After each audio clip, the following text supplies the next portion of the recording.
Hello my lovely witches, and welcome to RowansWicca channel. Now we are going to talk about something incredibly important, and often overlooked in the magical community. Witchcraft for those of us who live with chronic pain, mobility issues, or disabilities. There's this persistent image of a witch as someone who's always trekking through forests, dancing wildly under the full moon, or spending hours on their feet over a bubbling cauldron. And while that's a beautiful image, it's not the only way. Your magic isn't defined by your physical ability. Your power comes from your mind, your will, and your spirit. So if you can't stand to cast a circle or find yourself confined to your bed or a chair, please know that your practice is just as valid, powerful, and sacred. This is what we call Spoonie witchcraft, or bedridden witchcraft, and it's all about adapting the craft to fit your needs. Let's start with one of the most fundamental practices, casting a circle.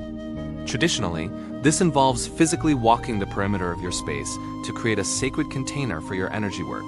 But what if walking isn't an option? This is where the power of your mind comes into play. We're going to build what's known as an astral temple. You don't need your legs for this. You only need your imagination. Find a comfortable position, whether you're lying in bed or sitting in a chair. There is no correct posture for magic. The gods, the goddesses, the universe, they care about your intention, not whether your hamstrings are stretched. Close your eyes and take a few deep, gentle breaths. Center yourself. Now, instead of walking, I want you to visualize. Picture a point of light in the center of your chest, at your heart chakra. See it glowing with a brilliant color that feels protective to you. Maybe it's a vibrant electric blue, a shimmering gold, or a soft, silvery white. Focus on that light. Feel its warmth and its power. With each breath, see it growing brighter and stronger. Now, on an exhale, visualize this light expanding outwards from your heart. See it spreading like a ripple in a pond, moving through your body and then out into the room. Watch as it forms a sphere of protective energy all around you. See it push through the walls, the floor, the ceiling, creating a perfect, shimmering bubble of light that completely encases you and your space. This is your circle. This is your astral temple. You've built it with your will and your energy alone. It is just as strong and just as real as any circle walked on foot. Within this space, you are safe, you are sacred, and you are powerful. Once you're inside your astral temple, you can perform any magical working you wish.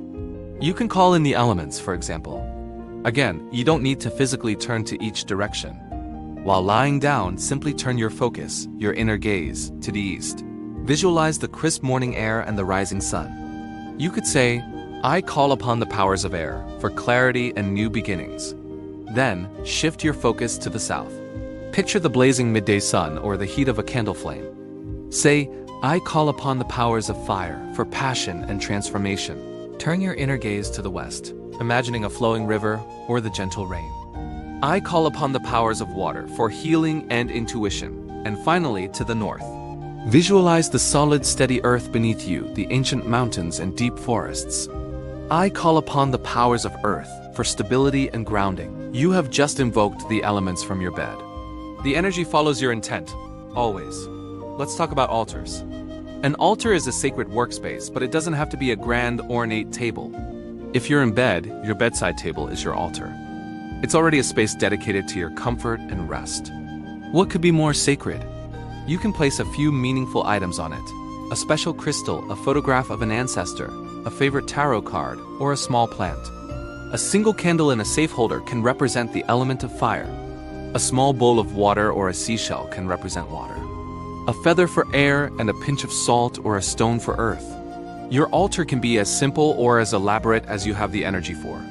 And if even a bedside altar is too much, you can create an astral one. In your mind's eye, build the most beautiful altar you can imagine. Place upon it any tool or symbol you desire. This mental altar is a potent focus for your magical work. Many witches also work with magical tools like wands, athames, or staves. For those of us with mobility challenges, the tools we use every day can be consecrated and transformed into powerful magical instruments. If you use a cane or a walker, it is already an extension of your body and your will. It supports you, it grounds you, it helps you navigate the world. Why not embrace it as your staff or wand? You can cleanse it with smoke or sound, and then dedicate it to your practice. Hold it and channel your intention into it. Announce that it is now a tool of your will, an instrument of your magic. You can use the tip of your cane to draw sigils in the air, or trace a circle on the ground from a seated position. If you use a wheelchair, your chair itself is a chariot. You can enchant its wheels for swift, safe, and protected travel. Place sigils of protection on the frame. Your mobility aids are not symbols of limitation. They are symbols of your resilience and strength. They are your magical tools. What about practical spell work? You don't need exotic ingredients or complicated rituals. The most powerful magic often comes from what we have on hand. This is where kitchen witchcraft and green witchcraft can be beautifully adapted.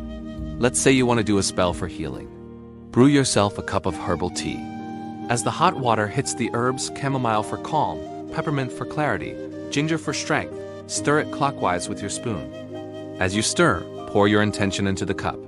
Visualize healing energy swirling into the liquid, turning it into a potent potion. With every sip, you are literally consuming your spell, taking that healing magic directly into your body. Color magic is another wonderfully accessible practice. Feeling drained?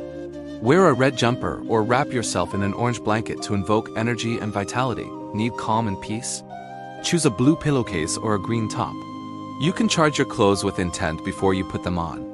Hold a garment in your hands and say, I charge this with the energy of protection. May it shield me from negativity today.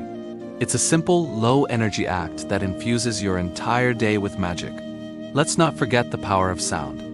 If you're feeling too tired to even speak, you can use sound to cleanse your space and raise energy. Ring a small bell, use a singing bowl, or even just play a specific frequency on your phone. Certain tones are known to have cleansing or healing properties. You can also use playlists. Create a collection of songs that make you feel powerful or peaceful or protected. Music is magic, and you can use it to shift the energy in your room and within yourself without moving a muscle. And of course, there's divination.